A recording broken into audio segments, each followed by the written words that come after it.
So you may have heard the story that I tell about the African Violet Queen. If you haven't, it's viewable, so you should go back and watch it.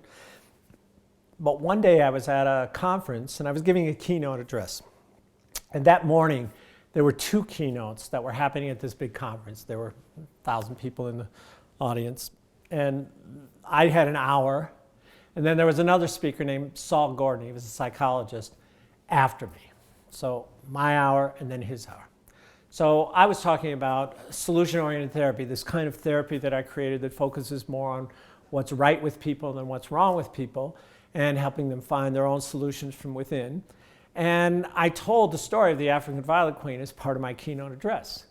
And when I was done, I sat down, and the next speaker, Dr. Saul Gordon, got up to give his talk, and he said, "I'm so glad I heard Bill O'Hanlon's talk," he said, "because I've thrown out the notes that I had from my talk, and I want to talk about something I think is really important. I call it Mitzvah Therapy."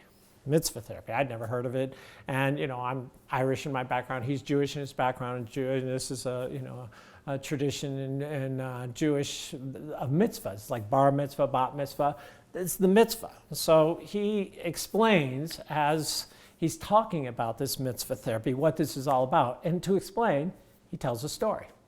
And Saul was he's no longer with us, but he was an expert in human sexuality and wrote some books about that and did some work on that. And he semi-retired. He used to live in New York City, and he semi-retired to North Carolina, but he still had a bit of a practice. And one day he got referred this woman who had been sexually abused, and she'd been in therapy with one therapist for 5 years on her sexual abuse issues.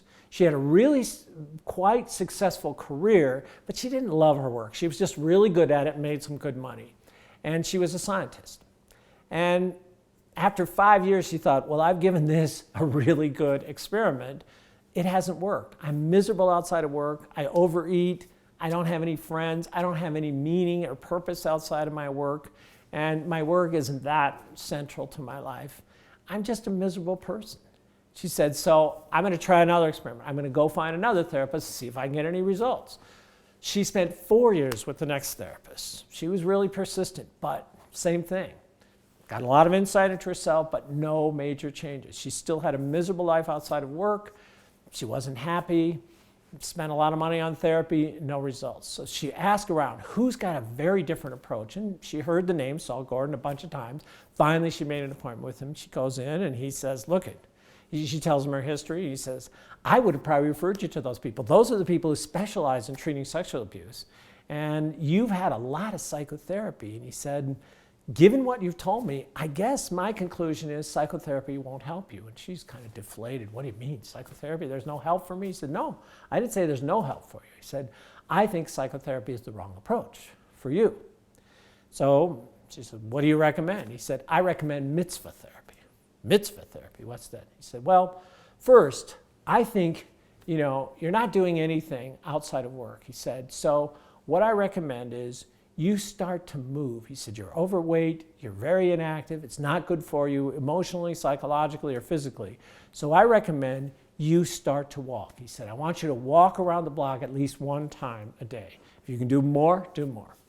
So she said, yeah, you're probably right. It's hard for me to walk, my knees hurt, I'm overweight. He said, yeah, but it's really important. Will you agree to do this, and do you keep your agreements? She said, I absolutely keep my agreements, and yeah, it's a good idea, and I'll agree to do it.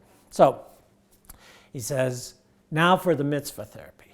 And she's not Jewish either. And explains what a mitzvah is. A mitzvah, kind of informally, is doing a good deed for somebody without expecting anything in return. He said, you've got all this time, you have all this money, you don't need money. And he said, you don't really do anything at night except overeat and just sit there. And he said, so what I want you to do is I want you to find a place. You were abused as a child. I want you to find a place that treats abused and neglected children. A treatment center. He said they're almost always underfunded, understaffed, and overwhelmed. He said just volunteer there a couple of nights a week and on the weekend. And he said, you'll be doing something meaningful with your time since you have no meaning in your life, and it will be good for them and good for you. So that's mitzvah therapy. And he said, I think that'll do you more good than psychotherapy. she's intrigued by this idea, and she agrees to try. And he says, look, you don't need to come in every week like you did with psychotherapy. You need to come in next month and tell me what happened. And so she shows up the next month, and she said, Dr. Gordon, you were right. Psychotherapy didn't help me anywhere near like what this Mitzvah Therapy has done. She said, I have to tell you, I walk around the block every night, and I curse you every step of the way. It hurts. I am so out of shape. And she said, my knees hurt, my back hurts, my feet hurt. But she said, I'm doing it, I'm keeping my word, and I've been walking every day, and I can now go a couple of times around the block. Even though I hurt, I'm starting to feel a little more in shape, and I'm starting to even lose a little weight. So that's good. But she said, this Mitzvah Therapy, amazing. He said, well, what? What happened? She said, I did find a center. They were understaffed, underfunded, overwhelmed. I said, I'll do anything you want. I'll sweep up, I'll file, whatever. And all they wanted me to do was, because they had too few therapists and too many kids, they just needed some time where they could do their paperwork or make phone calls, because they were just trying to deal with the kids, and the kids were, pretty chaotic and pretty troubled. And so I would just show up there a couple of nights a week and on Saturday, and I would just spend time with the kids. All they wanted me to do was sit with the kids. I didn't have to do anything therapeutic, just be with them, kind of take care of them, watch over them. And the therapists loved it when I showed up, because they had a little break where they could go fill out their paperwork, make phone calls, do the administrative stuff they needed to do. The kids loved it, because all I was there to do was to be with them. I wasn't trying to fix them, change them, do therapy with them or anything. And they just, as soon as I would show up at the door, they'd be on me. They just loved it. I would listen to them. I would love them. And she said, I had so much love in my heart and nobody to give it to. And I'm giving it to these kids, and they're just soaking it up. And she said, what's really amazing is, as much as love as I'm giving out, I'm getting 1,000 times more back. And I didn't go there for that, but it's healing my heart. I can feel it every time I go there, that there's a healing. These kids are so great, and they're basically like I was when I was a kid. And so I think I'm healing my inner child as well while I'm doing this. He said, well, that's great. He said, okay, continue your Mitzvah Therapy, continue walking around the block. I'll see you next month. She comes back the next month. She says, it doesn't hurt so much to walk around the block. I'm losing weight. I'm getting better. I'm not spending so much of my time just miserably overeating. And she said, but if you thought the Mitzvah Therapy was great last month, Dr. Gordon, wait till you hear this month. He said, what could be better than last month? That was a pretty good report. And she said, it's even better. She said, I continue to go there.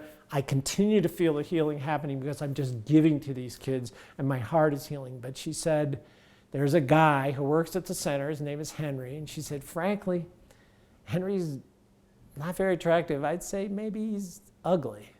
But boy, what a heart he has. What love he has for these kids. He's so patient with these kids. And I watched him interact with the kids, and I started falling for him, because I just thought, what a gentle soul, what a kind soul, what a generous person, what a loving person. And he told me the same thing, because he asked me out for a date, and we had a long talk, and he said he loved how I was with the kids, and he could see I had a good heart inside. She said, look at me. I'm not very attractive. I'm overweight. Said, I don't really know how to do a relationship, and I never expected at this point in my life. I'm in my late 30s. I never expected to have a relationship. I thought it was all over for me, but we're falling for each other. We've been going out the last couple of weeks, and we're falling in love. She said, this Mitzvah Therapy, pretty good stuff. So, in psychotherapy, we're focused on, it's all about you. And what I loved about the Mitzvah Therapy idea is it was all about giving.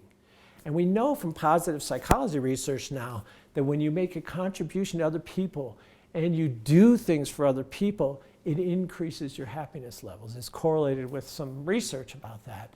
And I thought this African Violet Queen story that I told for years was all about finding the kind of positive parts of people's lives, the working parts of people's lives, and expanding those. But I was de-emphasizing another part. Erickson had that person who was depressed go out and do kind things for other people, and she became less depressed. And all of a sudden I started to think of the African Violet Queen story in a much different way. I thought of it as an example of Mitzvah Therapy.